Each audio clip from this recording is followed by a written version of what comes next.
법을 만들기 그러니까 이전에 우리 국민들 이거는 시각에서는 상식의 문제인 네, 것 같습니다. 우리 국민들 시각에서는 생각하시기에 영부인의 지위가 좀 영부인의 공적이지 지위는 않느냐라는 생각을 하셔요. 근데 그 부분 공적인 이거는 상식의 지위라면 문제입니다. 영부인이 공적 지위를 갖든 안 갖든 이렇게 말씀을 드리겠습니다. 공익적인 공공적인 지금 기관에 이 공천이라든지 이 선거에 관련한 부분은 정치적 자유권의 일종으로서 국민의 기본권입니다. 그렇죠. 이 부분을 기본권을 제한하기 위해서는 법률로서만 제한할 수 있습니다. 그래서 법률의 법률의 해석의 근거 문제인 규정이 거잖아요, 있으시냐? 지금. 그리고 공무원 근데 제가 이외에 볼 때 네. 사무총장님이 지난번 임명 당시 윤석열 대통령과 친분 관계 때문에 부적절한 인사랑 평가를 받지 않았습니까? 지금 국민들에게 보여주셨네요.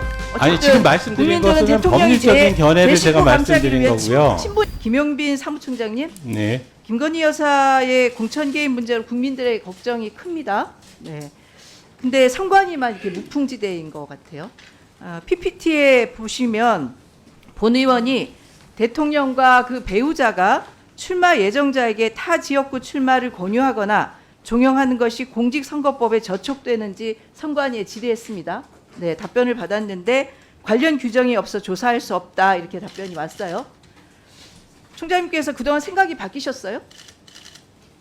지금 제가 아마 이 부분이 언론에는 그렇게 난 것 같습니다. 네. 갑자기 이제 예결산위원회에서 네, 제가 그 말씀 질의하실 드리고 때 싶었는데 한데 그 네. 답변 취지는 그런 것이 아닙니다. 아니 누가 보더라도 어떤 취지에서 개인이 하셨는지 모르겠지만 예결산 전체 회의라는 공적인 회의 장소에서 누가 보더라도 공천에 개입한 것인지 따져볼 여지가 있다는 취지의 답변을 하신 걸로 네.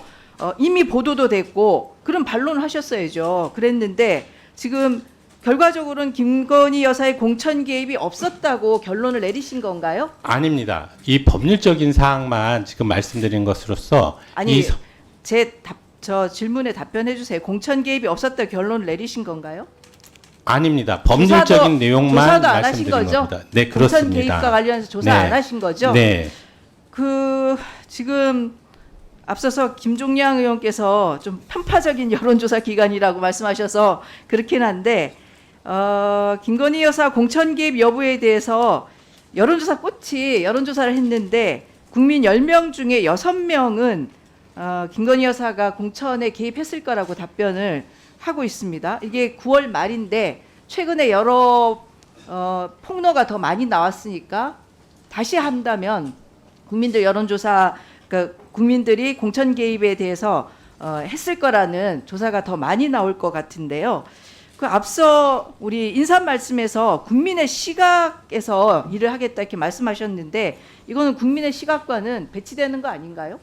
그 질의 내용에 보시다시피 지금 문제는 그 우리나라 그 대통령의 그 배우자 영부인에 대한 지위나 역할, 그다음에 책임이나 의무 등에 대해서 규정한 내용이 없습니다. 네, 똑같이 말씀하시네요. 네. 지금 국민들은 선관위가 김건희 여사 공천 개입 조사를 회피한다고 생각을 합니다. 근데 선관위뿐만은 아니에요. 지금 보시는 것처럼 김건희 여사의 명품백 수수 사건과 관련해서도 검찰이나 수사심의위원회, 권익위원회에서 청탁금지법에 처벌할 규정이 없어서 무혐의다 이렇게 답변을 했고 선관위도 마찬가지로 관련된 규정이 없어 조사할 수 없다 이렇게 답변하는 제가 것은 말씀드린 똑같은 행위를 지금 하시는 거라고 보여지고요. 지금 실제로 김건희 공천 개입과 관련해서는 의혹들이 차고 넘칩니다. 언론 보도에 따르면 김태균 씨는 여론조사 조작을 통해서 유리한 여론을 형성해서 윤 대통령 당선의 역할을 했고 그거를 기반으로 해서 김건희 여사로부터 신뢰를 얻었고 그래서 2022년 보궐선거에서 김건희 여사에게 부탁해서 김영선 전 의원이 창원 의창에 단수 공천되도록 했다는 거 아닙니까? 지금 저 한번 들어보시죠. 요거는 2024년 겁니다. 지난 총선 때 이야기입니다. 여사가 직접 전화 왔어. 그러니까 빨리 기사 빨리 내갖고 확인하고 그 기사를 여사한테 줘야 돼. 나한테 빨리 보내. 그러니까 이 2024년 사건은 뭐 다 아실 거니까요. 여사가 직접 전화가 왔다 이렇게 명태균 씨가 이야기를 하고 있습니다. 그렇다면 김건희 여사가 국민의힘 공관위에 영향을 미쳤다고 볼 수밖에 없지 않습니까? 지금 전제 조건은 영부인이 과연 공인인가에 대한 문제입니다. 사인이면 더 네, 그렇습니다. 지금 예, 그것 때문에 선거법상 예. 공인과 사인의 문제가 아니고 선거법을 위반하면 그 누구든지 공직선거법상의 처벌을 받고 사인의 처벌 규정은 받을 수 있지 않습니까? 그리고 공천과 관련한 부분에서는 금품 수수 행위 이외의 것은 제한하지 않습니다. 선거법에 공직선거법에 보시면요. 공직선거법 9조 그리고 공직선거법 85조 1항에 보면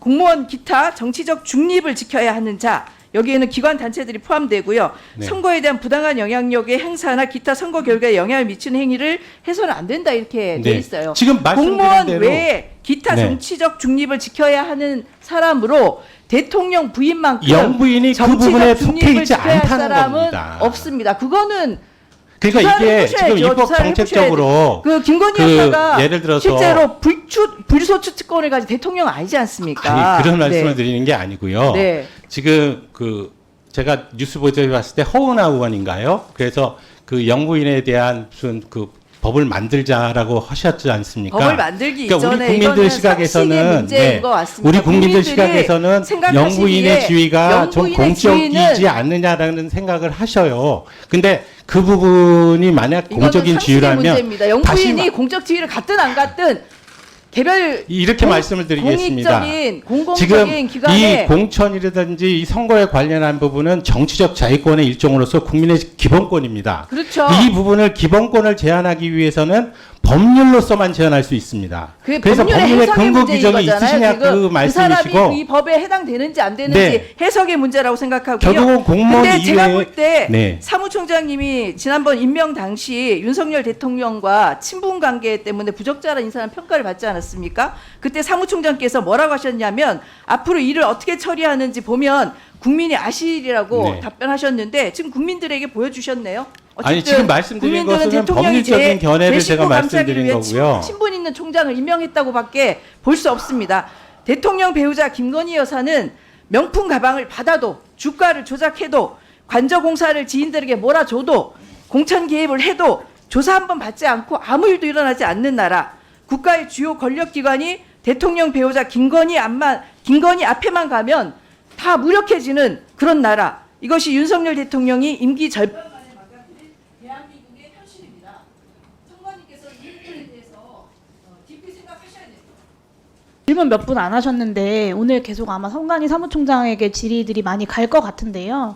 의원이 질의하는 중에 계속 오디오가 물리고 말을 서로가 그러니까 의원의 질의에 네, 대해서 듣지 됐습니다. 않으면서 예. 네, 마무리할 수 있게 해주십시오. 네, 듣지 네. 않으면서 국민들이 이 감사를 들으면서 이 내용을 파악하기가 좀 어려울 것 같습니다. 그래서 네. 그런 부분에 대해서 위원장님께서 좀 조치를 해주시면 좋겠습니다. 네. 총장님, 그 질문이 끝난 다음에 아니면 의원이 질문이 다시 시작되면 답변을 멈추시고 그 질문을 종합해서 답변을 해주시기 바랍니다. 네. 의원님들께서도 또 질문의 취지에 답변의 기회를 주시면서 질문을 계속 진행해 주시기 바랍니다. 네, 죄송합니다. 그렇게 하겠습니다. 네.